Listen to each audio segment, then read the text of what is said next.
How are you doing today? I'm doing pretty well. Can't complain.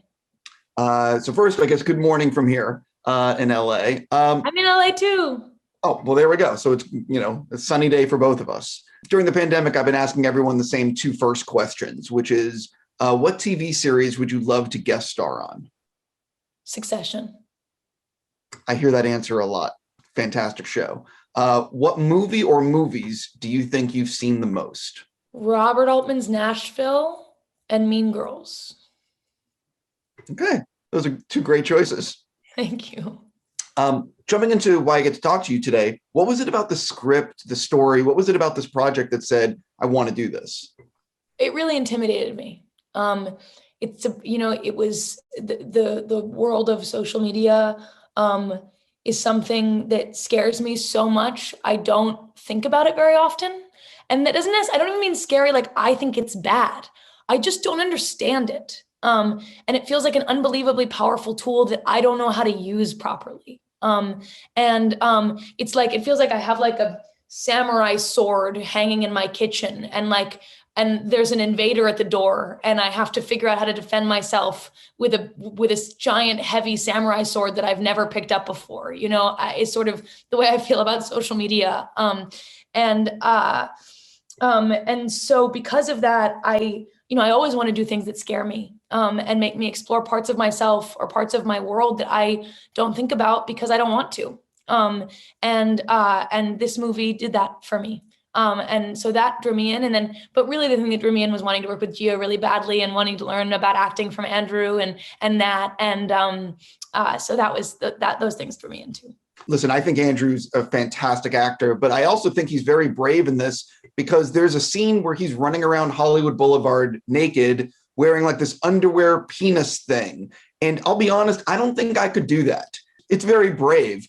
What was your reaction when you heard he was doing this? Or, because it's pretty ballsy. I think that this thing happens with actors all the time, which is you get a script and you read scenes. Like it happened for me on Stranger Things. Like I read the scene where I was going to be like tied up in a Russian prison or whatever. And I was like, oh yeah, can't wait to do that. And then you get to the day in which you're doing it and you're like, wait, you really have to tie me to a chair? Like, I don't want to do it. It's like, it sounded so fun on camera. It's like, oh, cool. My character has a black eye. And then you're like, oh, wait, you have to paint on a black eye every day. And I have to put a contact lens in, like, Jesus. So the reality of something and the idea of something is really different, and that's always really hard for me. And I can totally imagine reading this script. If Frankie had to do that, I can imagine you being like, oh my God, I can't wait to do that. I'm going to run naked through Hollywood Boulevard. It's going to be great. And then like the day would arrive in which I had to do it. And I would be like, no way. But I don't even think Andrew's hands shook. I mean, he's so brave and he was so deeply in the zone of this character while we were making this movie that I didn't even hear his voice quiver or his handshake. It was all about the movie and it was an important scene for the movie. And so it was going to happen. Well, there's also, and I could be wrong about this, but it almost feels like you were filming real moments, like with the art poster on the wall when you were filming that scene, like were those people that were standing there real? Because I got the vibe they were.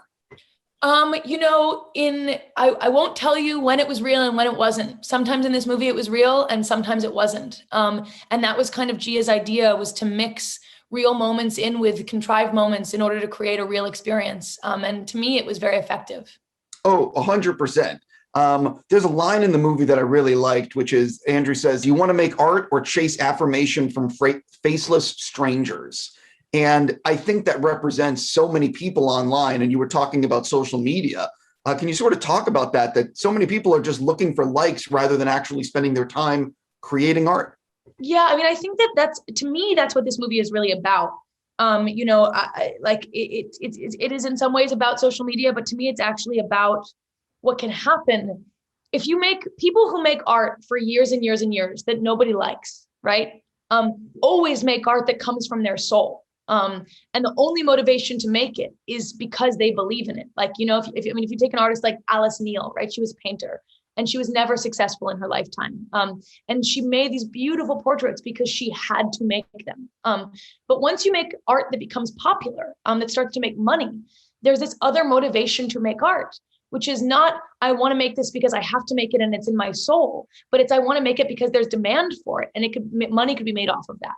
And that's both money for me and money for all these other people, money for the company that hired me, money for my friends, money for, and so keeping track of your motivation and of why you make things, because that's a very quick path to start making bad art and even potentially dangerous art, like art that isn't good for people. So that's, to me, that's what this movie is really about. So I think that's a great quote to pull up, because Andrew said that. I mean, Link says that. And then what does he do? He does exactly the thing he warned not to do. So I think you hit the nail on the head there with that question. I'm almost out of time with you. Listen, I'm a huge fan of Stranger Things. And it feels like Stranger Things season 4 has been filming for 17 years. When do you actually finish filming the series? It feels that way to me too. I'm not allowed to tell you when we finish filming, but I can tell you that, like, though it's been forever, because we've had so much time, the level of effort, interest, and detail that the Duffer Brothers have had the time to put into these scripts, and that the actors have had the time to think about their characters, and it is going to be awesome. And I'm so proud of the work that everyone is doing. And I can't wait for people to see this season. It's been a long wait, but I think it will be worth it. I just heard Netflix just announced this morning this Fear Street trilogy. What can you tease about this thing? Because it sounds really cool. It's in 3 different time periods. Well, I don't know. I haven't gotten my Netflix brief yet on what I can and can't tease, but I can say this. It's got a lot of people in it that I love. Sädi Sink is in it, and my friend Fred is in it, who is Fred Heckinger, who's an amazing actor, and has been one of my best friends since high school, and it was really fun to make. And Lee is an amazing director. That I cannot wait to see these movies. I haven't seen them, but I'm really excited. Yeah, just so you know, they announced there's 3 different films, 3 different time periods, all connected to one story, and it sounds really interesting. And I can't believe that it was all made without anyone knowing. I also can't believe it. I mean, when you see the movie, you'll understand the reason that I'm answering these questions the way that I'm answering them, and it will all make sense to you. I can't really say more than that. I completely understand. Listen, congrats on everything that's going on with you, and wish you nothing but the best. Stay safe and healthy. Thank you. You too.